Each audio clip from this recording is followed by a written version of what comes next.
Well, greetings and welcome, ladies and gentlemen, to another episode of Karl's Spirits. This is episode 63, and here in this episode, we're going to look at Jefferson's Chef Collaboration. It's Jefferson's Chef Collaboration, which is billed as a marriage of bourbon and rye. And I'll tell you a little bit more about this here in just a moment. But as usual, talk about a little history of Jefferson's. It has been around since 1997.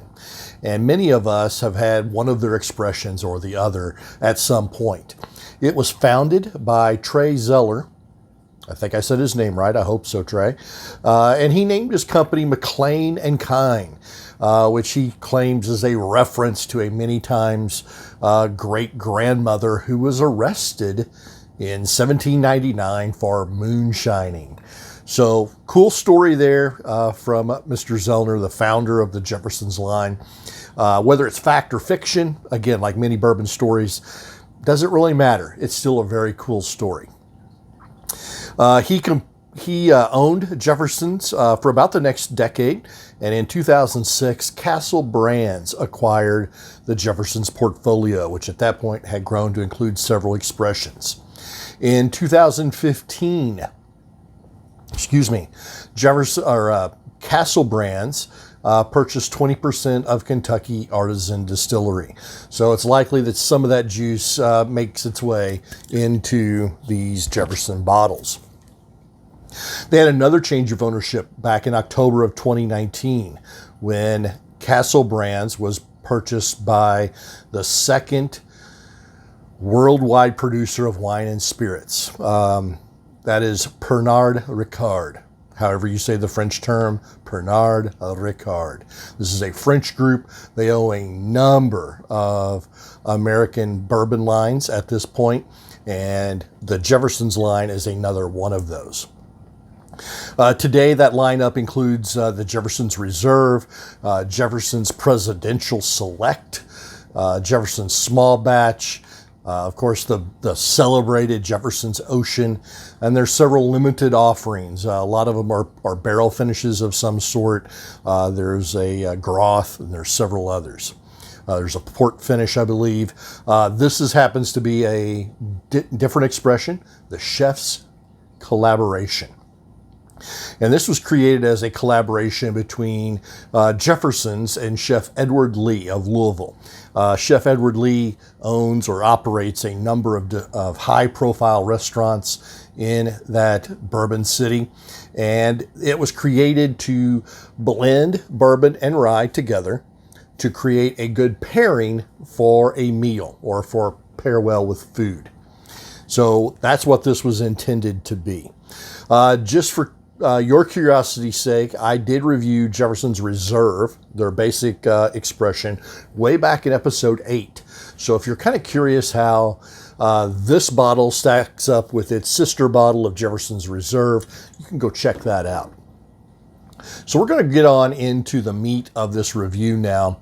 And the mash bill, like many mash bills on blended bourbons today, is undisclosed. Simply put, it's a blend of bourbon and rye. We don't know exactly what the mash bills were. In fact, when you start to look at the age of some of these blends that went in here, it would be hard to kind of pick out just one or two mash bills. In fact, the bourbon part of this marriage of bourbon and rye is reputed to be 5 years, 8 years, and a 14-year-old bourbon. And then there's supposed to be a relatively young 2-year rye thrown in the mix. So you have a 2, a 5, an 8, and a 14. All of those theoretically, obviously, the rye and the bourbon will be different mash bills. The 5, the 8, the 14 could be a different mash bill. So it's really just kind of up in the air about how much of each is in here. But we do know it's bottled at 90 proof. So it's at a very easy drinking range, a 90 proof. So what does this look like? This is, I don't know if you can see, of course my colors are not the best sometimes, but I think of this as kind of a strawberry blonde color. It's very light, very, very blonde looking. What does kind of impress me sometimes are the thick legs on this particular pour. The lines, the legs are all really thick, really clingy. So I kind of like that myself. But the nose, it's very light, very honey-like. And on closer look, maybe that looks more like honey to you than it does a strawberry blonde. I don't know.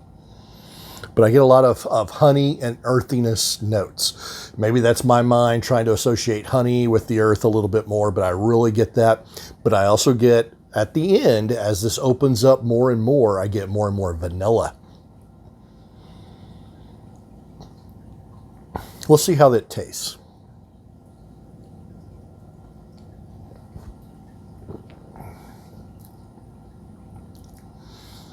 So, sweetness on the front, rye spiciness on the back.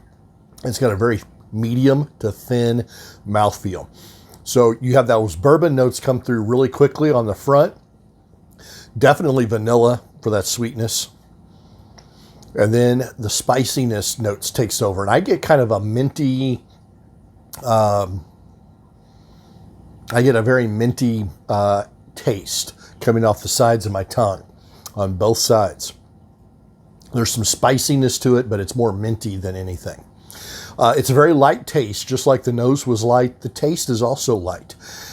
It's not a heavy bourbon note, not a single heavy bourbon note in the pour. Yes, I said sweetness early on, but it's a bourbon sweetness, but it's not a heaviness. It's it hits you and then it quickly dissipates and moves on to that rye spiciness. The finish.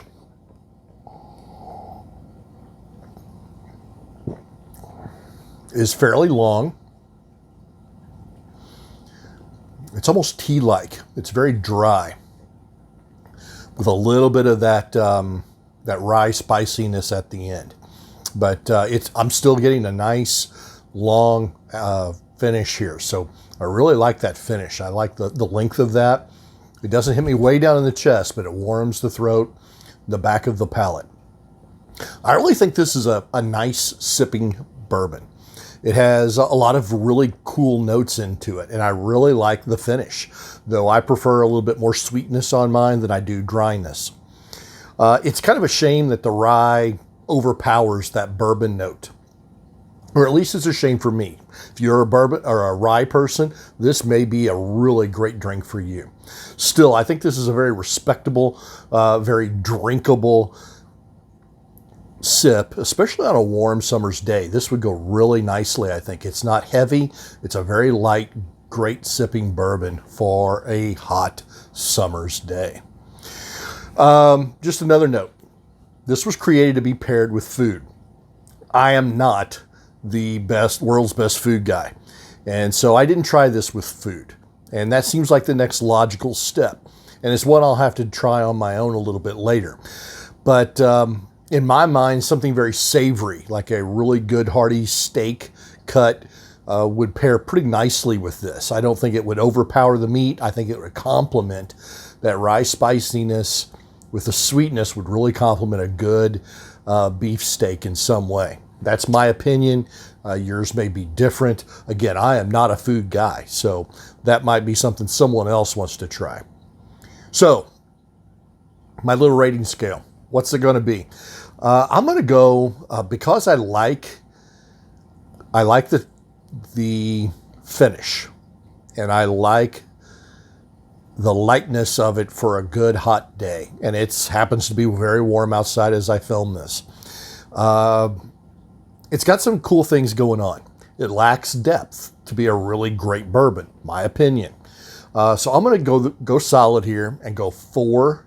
That's 4 Karl stars. So 4 Karl's stars for Jefferson's chef collaboration. As always, that's my take. Yours may be different, and I hope you have a good time exploring your taste buds. That's my take on Jefferson's chef collaboration. As always, I want to thank everyone for tuning in.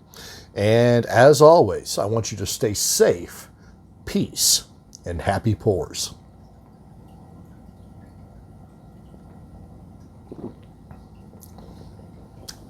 Earthy.